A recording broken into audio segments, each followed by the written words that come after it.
আজব অসমৰ আজব ঘটনা এইবাৰ এটিএমৰ ভিতৰত কঁঠালগুটীয়া নিগনিৰ তাণ্ডৱ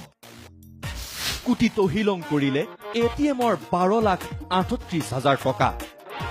টকা হজম কৰি সিপুৰি পালেগৈ কঁঠালগুটীয়া নিগনি এৰা কি নহয় এইখন অসমত কেতিয়াবা যদি চোৰে এটিএম ভাঙি নদীৰ বুকুত বিসৰ্জন দিয়ে কেতিয়াবা আকৌ ৰাইজৰ পুখুৰীয়ে পুখুৰীয়ে উদ্ধাৰ হয় এটিএম মেচিন এইবাৰ চোৰ নহয় এটিএমত তাণ্ডৱ চলালে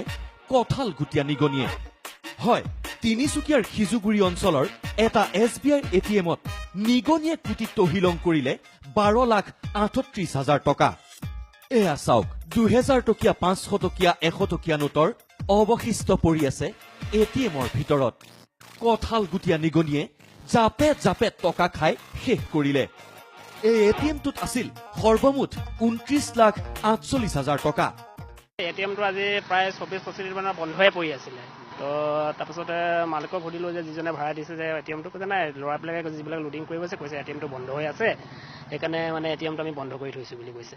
তাৰপিছতে আমাৰ যিজন মানে লেণ্ড অনাৰ তেখেতটো মানে ছোৱালীক এডমিশ্যন দিবৰ কাৰণে ৰাজস্থান গ'লগৈ তাৰ মাজতে সেই এটিএমৰ ল'ৰাকেইটা আহিছিলে বোলে দুবাৰ নে তিনিবাৰ খুলিলে নে কি বোলে মইতো নাজানো ওচৰৰ মানুহে কৈছে তাৰপিছতে হঠাতে আজি 4 দিনৰ আগতে সিজুগুৰি থানা অচি আহিলে অচি আহি তাৰপিছত মানুহবিলাকে থানাত বোলে নিগনিয়ে এটিএমত নিগনিয়ে টকা কাটিছে পুলিচ আহিছে অৱশ্যে নিগনিৰ পৰা ৰক্ষা পৰিল 17,10,000 টকা কাৰণ টকা হজম কৰি সিপুৰি পালেগৈ কঁঠালগুটীয়া নিগনি এয়া চাওক এটিএমৰ ভিতৰত মৃত অৱস্থাত উদ্ধাৰ হৈছে বহু নিগনি কিন্তু আচৰিত কথা বন্ধ এটিএমৰ ভিতৰত কঁঠালগুটীয়া নিগনি সোমাল কেনেকৈ এৰা অসমখনত নোৱাৰো নহয় কি এইবাৰ কঁঠালগুটীয়া নিগনিয়ে ত্ৰাহি মধুসূদন সোঁৱৰালে এছবিআই কৰ্তৃপক্ষক কেমেৰা পাৰ্চন বুধিনৰ সৈতে তিনিচুকীয়াৰ পৰা ৰঞ্জিত দত্ত নিউজ লাইভ